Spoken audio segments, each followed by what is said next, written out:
was, first of all, he was a very kind soul, a humble guy, very Jesus in spirit, who was a caring, loving, a true person who loves loyalty, and he was just a very humble, kind guy. For all his fame and success, he was very, very kind.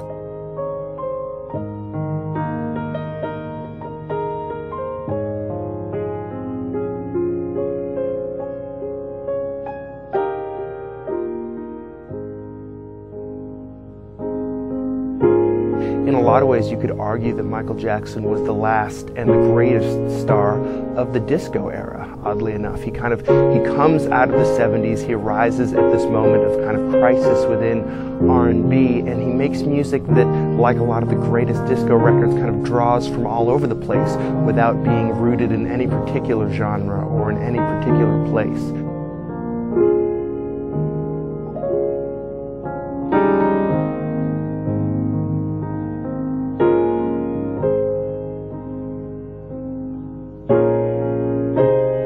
He was the greatest superstar that ever lived in some ways, some people would argue.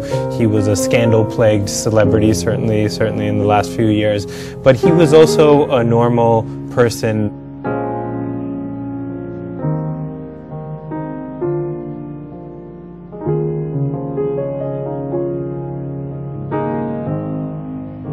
People that knew him would tell you the same stories, how much of a loving, caring, human being he was, one of a kind.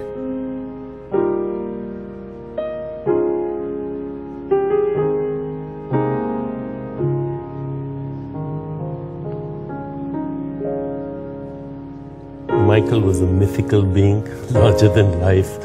When you look at the diversity of people that he knew, from cancer patients to the young man Dave that you just met with the Burns, to movie stars, to moguls and the media, to Middle Eastern people. He was a mythical being. He died a mythical death.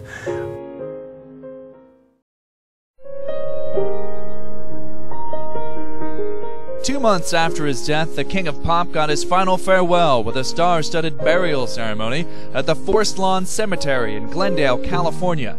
While the first guests showed up in the early evening, Michael Jackson's family members were about an hour late.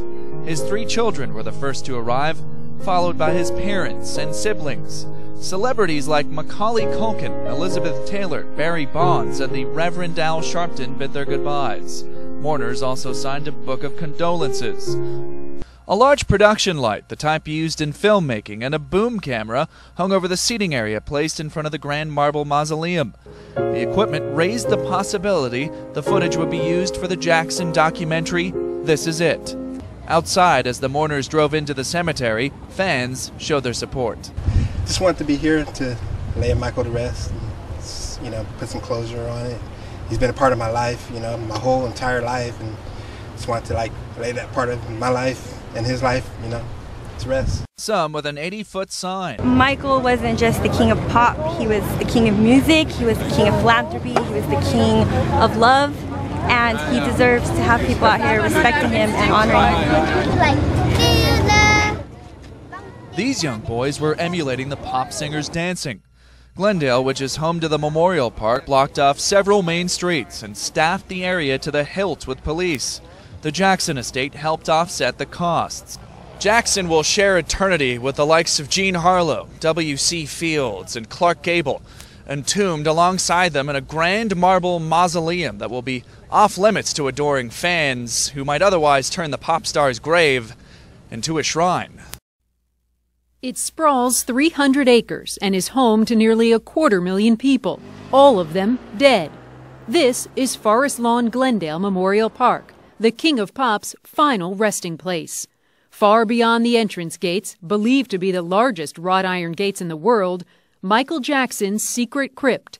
It's inside the Great Mausoleum, in the Memorial Court of Honor, which houses exact reproductions of Michelangelo's greatest works, seen here in pictures obtained by CNN.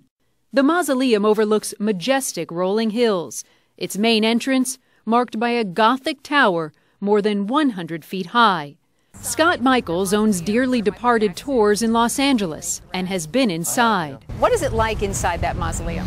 The Great Mausoleum of Forest Lawn is like a Gothic church almost. It's got when you walk in, it's got enormous ceilings, probably 20 feet tall, big archways, and it goes off into different hallways where the A-listers are, you know, like Gable and Lombard and Jean Harlow and those types of people. On Forest Lawn's website, pictures of the main attraction at Jackson's mausoleum, the Last Supper window, a life-size stained glass recreation of Leonardo da Vinci's masterpiece. Fitting, since Jackson reportedly once commissioned his own Last Supper painting. It hung over his bed at Neverland Ranch. From what you can see, nobody will be able to get near Michael Jackson's crypt. No, not without passing the crypt keeper.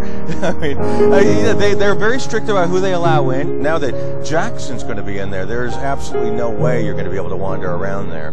Tight security may be one reason why the Jackson family decided to bury the singer here. Every entrance has a buzzer, guards posted throughout. Michael Jackson will be surrounded by celebrities. Celebrity websites say his good friend Sammy Davis Jr. is buried here.